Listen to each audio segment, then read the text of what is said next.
Welcome back, everybody. This is Eric and Chad here with Iraq Veteran 8888. Today we've got another gun gripe episode for you.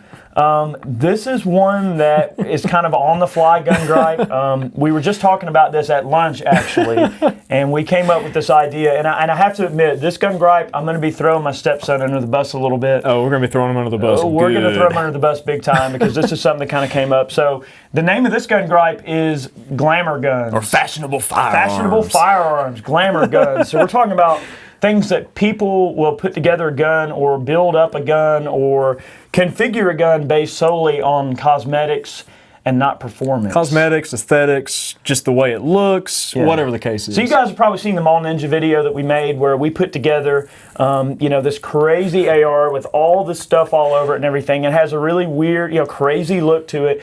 And guys, that was a satire, okay? That video was essentially a satire of guys that put all kind of random crap on their ARs and everything.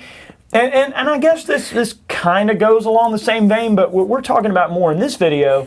So let me just break this down. So my stepson comes up to me, last year for Christmas, I put together a DMR for him, and we built him out a nice DMR with a Mag Tactical lower, a nice Magpul PRS buttstock. That's because he wanted that stock. Because he wanted that stock because it looked good. Yeah. Okay, so I'm going to use a lot of air quotes. I'm going to warn you in this video. So he wanted the Magpul PRS because, according to him, it looked good. Okay, that's what he wanted because it looked right. And then he wanted a certain rail length. Well, we got him one of those nice ion bond coated BCM 18-inch match barrels. Very, very good barrel. He shot my DMR, which this one right here is a nice kind of no nonsense, no bullcrap type AR right here that's got everything it needs and nothing it doesn't. All business, baby. All business.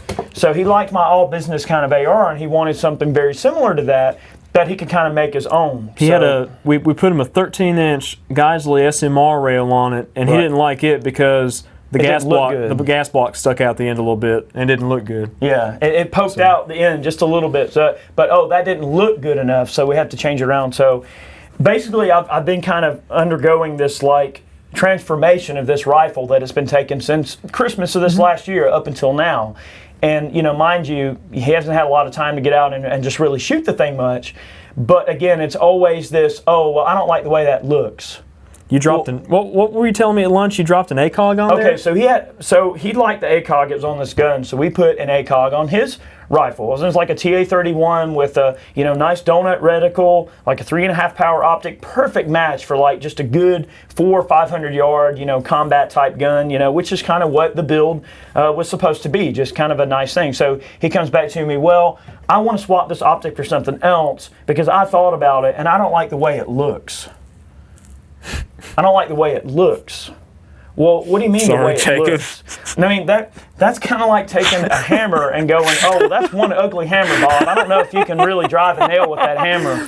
So we felt it appropriate to kind of hate on him a little bit in this video. So he's probably going to see this. He's going to hate us. So what I did was I had one of the new Geisley Razor mounts, and we dropped 2.5 to 10 Vortex Viper in there, and it sit on there, nice and level. We got the mount leveled out for him. We got the optic dropped on, leveled out, and he put it on there and he goes, "Now that looks awesome." And that was his exact words. That looks awesome. So the gripe is about people who are concerned about cosmetics, and Jacob's not the only one. There's plenty of people out there, primarily young people. Yeah. It's usually people that are young, and let's face it, we're all young at one point. Young and fickle. And we make these decisions that are very fickle, and that's a very fickle thing to be concerned solely about the way something looks, but not how it performs, And at one point, Jacob was telling me, I want to swap this barrel out for something else. I don't like the way it looks. I don't like the way it looks. We've built three or four rifles with that BCM barrel. I've got a stainless one on mine that Eric Duracoated. You guys have seen that thing around, and we're still working on getting some videos done on these guns. Sure. But they shoot so freaking good. Yeah. I mean, I've got a 60 grain nozzle hand load that groups half to 3/4 inch. It's a $350 barrel. It's not a cheap barrel. No, it's not, but it shoots wonderful. But some people like the look of those spiral fluted barrels or the two-tone barrels or whatever. I mean, that's all fine and good, but you're taking a perfectly good barrel off of a rifle and replacing it with something else, and you're just going to put this one in a bin. And it may not necessarily shoot better. That's the thing. It just doesn't make any sense. I suppose the whole thing here is that, that's the beauty of our country, is that we have the freedom to make the decisions we want. If a guy wants to set up an AR like in the latest Suicide Squad movie like Will Smith had, with like purple and gold and crazy appointments. If you haven't seen that movie, you'll see the AR that he totes around. It's crazy looking. I haven't seen it yet. I'll look that up. Don't get me wrong. Sometimes you want to put something together that looks crazy for a particular reason. I mean, let's face it. Sometimes a gun doesn't have to necessarily make sense. I'm not saying that that's not okay or whatever. But we're talking about trivial things that don't really change the performance of the gun. But when you're building a gun as a tool that needs to perform as such as a tool, and you're worried about cosmetics. I mean, and then another vein of this gripe is also the kind of people, and believe me, I've seen it time and time and time again. They'll come in and they'll, like when I used to gunsmith with Ray at Moss a little more often. Oh boy.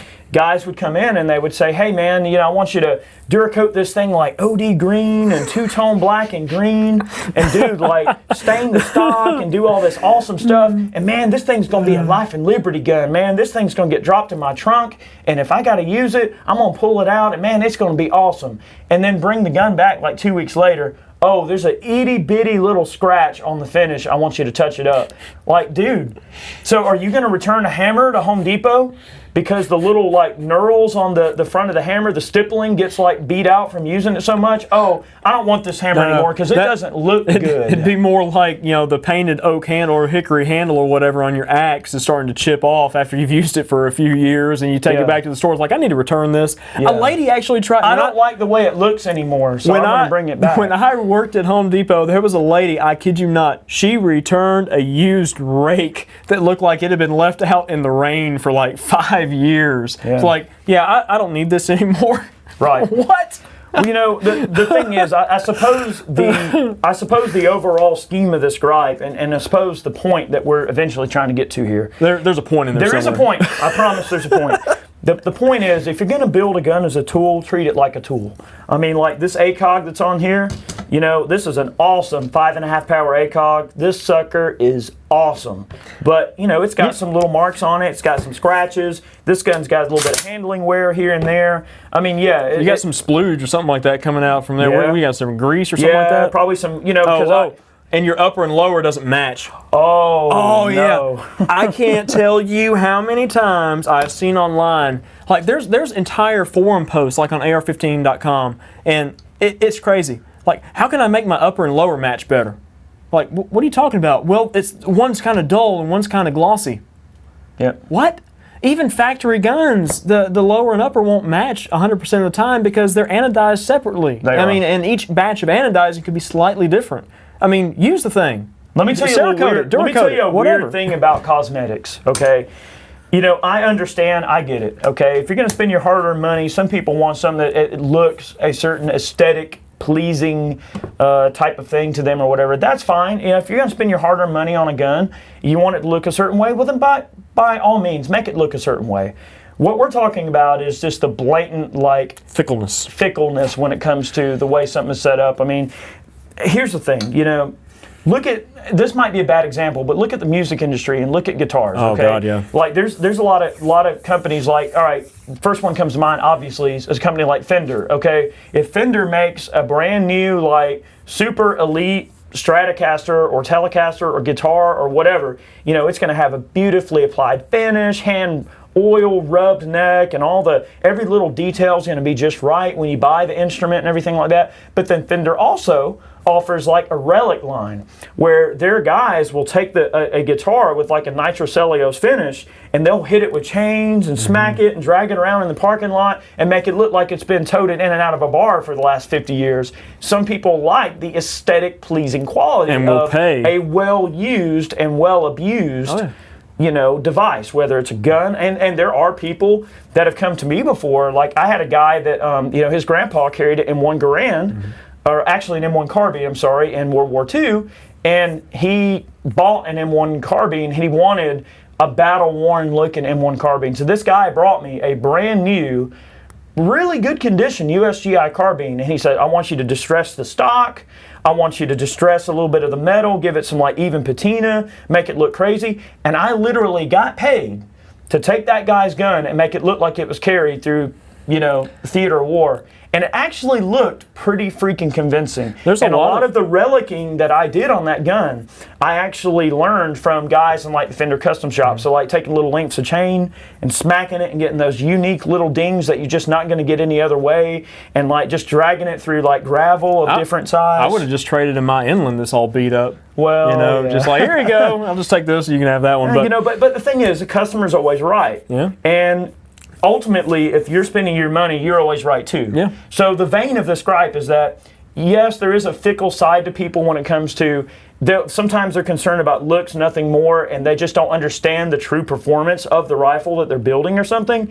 But then two, there's the aspect of this is America and you can do what you want, and if you're spending your money, why not have what you want? Yeah, I mean, I'm not hating on anybody, but sometimes some things just really don't make any sense what people do. I mean, like I said, taking a perfectly good barrel, like, all right, for example, okay, this was just a parts kit gun, okay? It started life as an Anderson lower, okay, and a parts kit. And I put a BCM rail on here, and some people hate key mod. Well, guess what? I really like this rail. Some people don't like the way it looks. I don't really care about the way it looks or anything like that. I care about the function. It's a really nice, thin profile rail. There's a ton of key mod stuff out there, and I just try to keep things simple. And I went with like the BCM stuff, and some people don't like these kind of vertical grips. No, that doesn't look right. The angle doesn't look right on there. Or like who cares this stock. how it looks? Well, guess what? Well, I bought this stock just to fit on this mil-spec tube, and it's the first BCM stock I've ever used, and I tell you what, it's solid. Yeah. It's got really nice solid lockup, doesn't wobble around. I've got a little Trijicon CA33 on here and a little LaRue mini mount. Perfect. I mean, it's just a perfect no-nonsense rig, and guess what? My upper and lower don't match. Oh, but guess what though? The rifle does look pretty good though. And then also, I say so myself. Some people they'll buy a parts kit or something like that, and they'll immediately change the front sight base. If you don't have the proper tools to just cut the front sight base down. I took a front sight base, took it outside, went on the grinder and the sanding wheel, and I just trimmed it down and made my own low-profile block because I still wanted that thing to be cross-pinned, and with taper pins and pretty much permanently in place, and not have to worry about set screws or trying to dimple it and just running into problems down the road. It may not look that great. I took some high-heat caliper paint and just sprayed that thing down when I was done with it. This is a tool. This rifle is a life and liberty tool. It's not meant to look pretty or anything like that, but maybe I'll take it outside and cry on it one day just for the hell of it. But I don't know. It's just crazy. The whole thing got started when we were talking about Jacob's rifle at lunch and how he was switching the scopes out. It was like he went from, nothing against Vortex. We run a lot of Vortex stuff, and I've got a 4-16 just like Jacob has on my DMR style AR, and that thing works phenomenally well. Awesome. And Eric Duracoated my rifle completely. I said, here, just paint this whole thing. Paint committed now, I was man. like, paint the whole thing? I was like, yeah, paint the whole thing. Just do it all. I want it all like hide in the woods camo. It's committed. But he traded a like $2,000 ACOG for Vortex. Maybe I empower people a little bit too much. I try to be the kind of dad. If he says I want this, I try to take care of the kid and give him what he wants. We didn't have that kind of stuff when we were kids. We were in a bad spot sometimes. I guess it's the kid logic. If he wants something because it looks a certain way and nothing more, I'm gonna give the kid what he wants, I suppose. And I suppose I shouldn't complain because there is an empowering factor there that I'm empowering him to do that. But we all have to learn though eventually, and I think that's the spirit of this video too. Is that learning sometimes that taking something out and getting used to it and using it and treating it like Chad said, like a tool. I think the big portion of that is the fact that sometimes you have to learn what works best for you, and maybe I know what works best for me, and you know what works best for you, but maybe he doesn't yet. Maybe an ACOG just isn't the optic for him, and maybe he'll figure it out. One of these days he'll be like us and have like a drawer full of AR parts and rails. To the point where you can buy an upper and a lower and a couple of small components, so you can build like 3 rifles. But we were especially when you start upgrading crap, you start like pulling something off. Well, that part just doesn't disappear; it just accumulates. But something else that we were talking about at lunch was how certain rifles fit into that category of I want that as a collectible. I want that as something just to just to have and look at and look pretty, Sure. that's fine. And that's okay. There are certain guns out there that are meant for that purpose. I mean, you buy something like we were talking about, like an artillery Luger. You know, that's not a tool per se. That's not something that you're gonna anymore. No, that's not something that you're gonna bet your life on now any day of the week. Although you could, most likely. Oh yeah. But those guns are fairly rare. They're very expensive, and one in very good shape is an excellent investment. Yeah. But that's the difference. You know, collectible firearms that are meant to look pretty or whatever the case is. I mean, like some of those. What were those rifles we were looking at the Antique Arms Show? With the beautiful case hardening, you know, on the milled uppers and lowers. I'm trying to think of who did the work on those. They do all the lever guns and everything too. God almighty. Customs. Yes, Turnbulls. Those Bill guns, Turnbull, I think's his name. Oh yeah, those guns. Now that's probably not something you would take out and shoot. Right. But it's also a $5,000-6,000 up to $10,000 gun depending on how you look at it. It's eye candy. It's just meant for investment purposes and just collectability only. So there's differences. Yeah. I mean, you know. I think this gun gripe is pretty well placed there in terms of that. So we're gonna get some hate for it. We're gonna get some hate, but that's okay, guys. I guess the moral of the story is, it's okay to build something and make it look the way you want. We're certainly not saying that you shouldn't be happy. I mean, right? Beauty is in the eye of the beholder. Beauty is in the eye of the beholder, but performance is in the hands of the rifleman. And if you're building a rifle for performance, well then by God, build it for performance. Don't spare any expense. Build that performance. I mean, the thing about ARs, so many people say, oh, well, you guys are making another boring AR video, and I don't want to watch this because ARs are boring. But there's another side to that boringness, is that accuracy can be bought in an AR. You can take an AR and you can spare no expense and select the components that matter and add the components that really make the true difference. And guess what? You can buy accuracy, guys. You can build accuracy. ARs are a wonderful platform for delivering that bullet from point A to point B. They will do it very precisely. They'll do it, they're just great for that. So from that aspect, build with a purpose. If you're going to build an AR, if you're going to have an idea that you're going with, okay, if you're going to build Will Smith's gun from the Suicide Squad, build it. Do it crazy. Do it right. Build it. But also understand from the standpoint of the story, and I guess the gripe that I have, is that if you're trying to really go after performance and accuracy, and the name of the game for the build is accuracy, then let accuracy speak for itself. It doesn't matter what the barrel looks like up under the rail. It doesn't matter what the rail looks like. What matters is how the dang thing works. So that's the important thing.